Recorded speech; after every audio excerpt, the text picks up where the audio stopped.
Straight from the Boat, episode 69. I hope you are very well this week, and you may notice the boat has moved.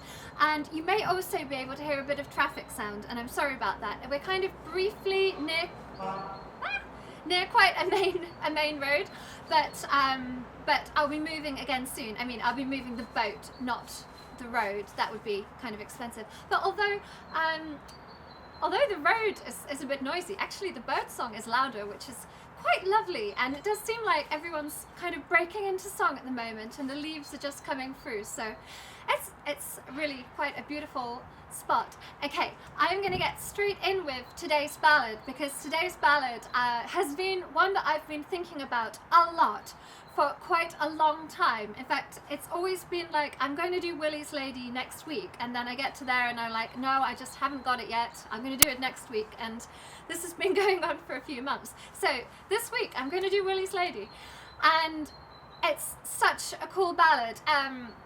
To set the scene without giving away any of the details, you know, boy comes of age, goes off sailing, meets girl, falls in love, gets married, brings her home. It's classic kind of love story until his mum, she doesn't really like her, and she's a witch, so she curses her that although she's pregnant, she's never going to give birth.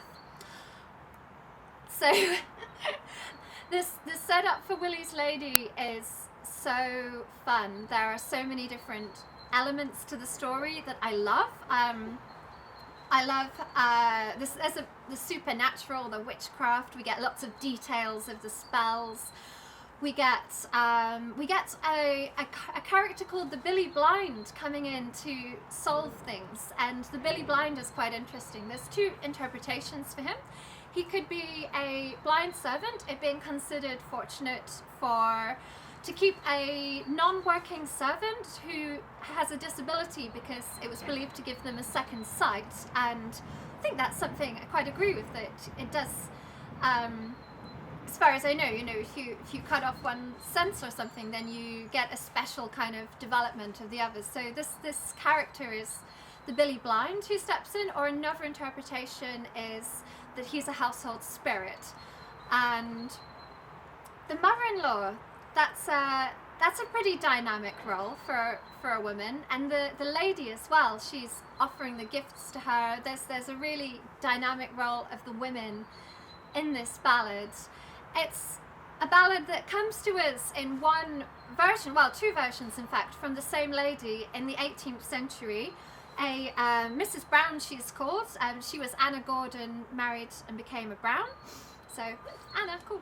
And so there's a lot of difficulty with Willie's Lady is choosing which tune to sing, and this is something I've thought a lot about. There are some brilliant versions around, and in the end I have written my own tune. I'm not going to give you all the details on my deliberations, because I've actually written a blog about it. So if you go to my website annatam.co.uk, you can find me telling you all about my journey, looking at the Scandinavian versions of this ballad, and coming to my own tune with it. So without further ado, here is Willie's Lady.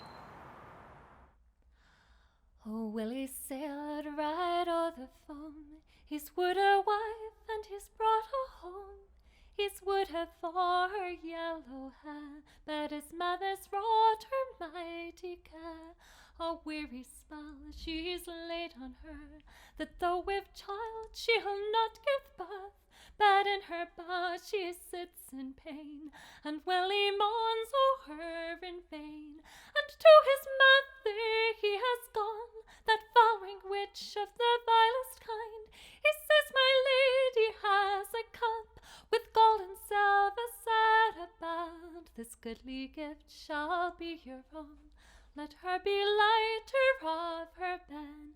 Of iron band she'll ne'er be light, nor in her bower she'll not shine bright. But she shall die and turn to clay, and you shall wed another maid I'll never wed, another maid I'll not bring home. But sighing says that weary man, I wish my life were at an end. Go you unto your mother again, that foul-rang witch of the vilest kind, and say your lady has a steed, the like of which has ne'er been seen. For he is golden shot before, and he is golden shot behind, and at each part of that horse's mane a bell rings on a golden chain.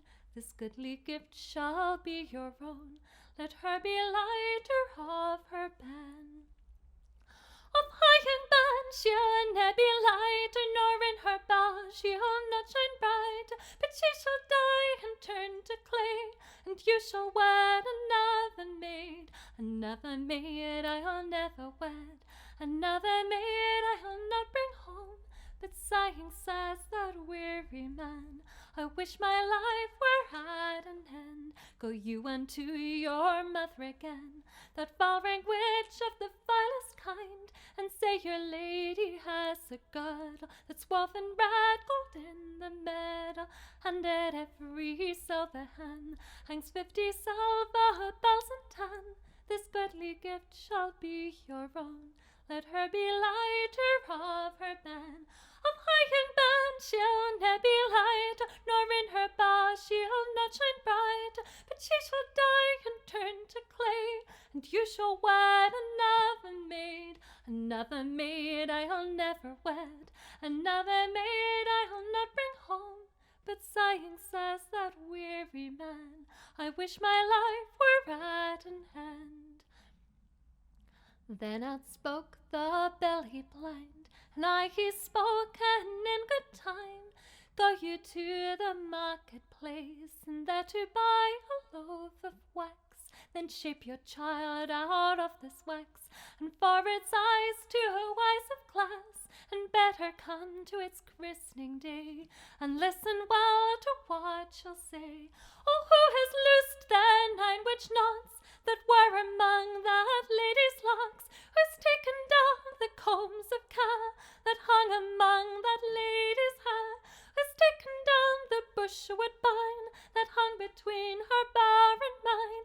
And who has killed the mastic kid that ran beneath that lady's bed? And who has lost her left foot shoe, and let that lady lighter be? Oh, Willie's loosed the 9 witch knots that were among his lady's locks. He's taken down the combs of care that hung among his lady's hair. He's taken down the bushwood bine that hung between her bower and mine. And Willie's killed the mastic kid that ran beneath his lady's bed. And he has lost her left foot shoe, and let his lady lighter be. And now they've gotten a bonny son, and much grief